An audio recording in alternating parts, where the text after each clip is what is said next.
Hello everyone! Ayan, kumain na po ba kayo ng inyong dinner? So guys, kung wala pa po kayong maisip na lulutuin para bukas o sa susunod na bukas, ay itry nyo po itong ating bango steak and kapartner ay ginisang repolyo. So, tara na guys, at samahan niyo po magluto and enjoy watching po. So, yan na nga, meron tayo ditong nabiling 2 pirasong bangus at pina-slice ko na rin po ng ganyan at pinatanggal ko na rin guys ng tinik para pag kinain natin ay hindi na tayo matinik. So, nilagyan ko lang yan ng asin, tapos ayan, ipinirito lang natin lahat at ayan na nga guys, so luto na to at naprito na natin lahat itong ating bangus. So, isa-set aside lang po natin iyan sa ating panibagong kawali. Ayan, magpainit po tayo at maglagay tayo ng konting cooking oil. At pagkatapos ay ilagay na natin yung ating sibuyas na puti, yung kalahati. So, yung kalahati, meron pa tayong pan-topping. So, igigisa ko lang itong ating sibuyas dito puti at naglagay na tayo ng soy sauce, saka oyster sauce.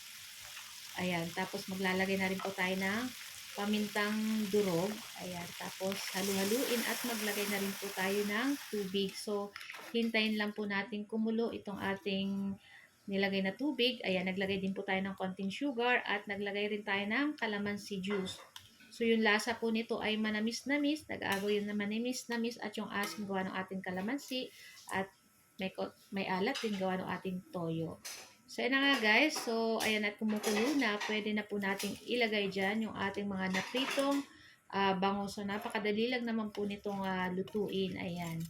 Tapos, isalansan lang po natin iyan dyan. At, after po niyan, ay ilalagay na rin natin dyan yung ating mga natirang sibuyas pa. Ayan. So, para sa ating pang toppings.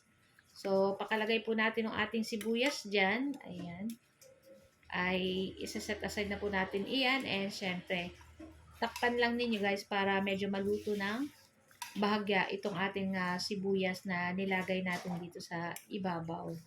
So ayan na nga, after nitong ating bango steak ay pumunta naman tayo dito sa ating panibagong tuwali. Ayan, sinangkot siya na natin yung ating pork dyan, and pagkatapos ayan, bawasan natin yung mantika, yung lumabas dun sa ating pork.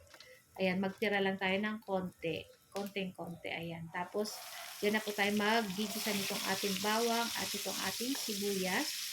Ayan. Tapos, halu-haluin lang po natin iyan hanggang lumabas, syempre, yung bango or yung aromatic nitong ating ginigisang bawang at sibuyas. At syempre, isama na rin natin dyan yung ating mga pork dyan. Ayan, ako napakabango talaga pag nagigisa na nitong ating bawang, sibuyas at may pork pa. Ayan. So, after nyan, ilagay na rin natin itong ating 2 pirasong kamatis na pig slice lang natin ng pa-cubes-cubes. Ayan. Tapos, syempre, halu-haluin po uli natin. Ayan. Ayan. So, yung ating pork dyan, may konting asin na yun habang sinasangkot siya natin kanina. Kaya may lasa na yung ating pork dyan. Tapos, ayan na nga. At ilagay na rin natin dyan yung ating repolyo. Medyo malalaki yung paka-slice natin itong ating repolyo. Ayan. Tapos mamaya lalagyan din natin ng red bell pepper. So, ayan na nga, at naglagay tayo ng soy sauce, ng tubig para may sabaw-sabaw. Tapos, ayan, naglagay na tayo nitong ating red bell pepper.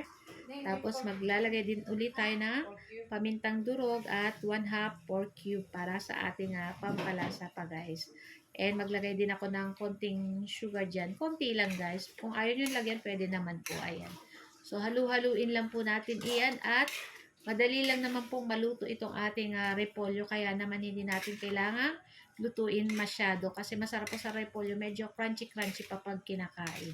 So guys, ayan, ito lang ating video today. And thank you for watching. Bye!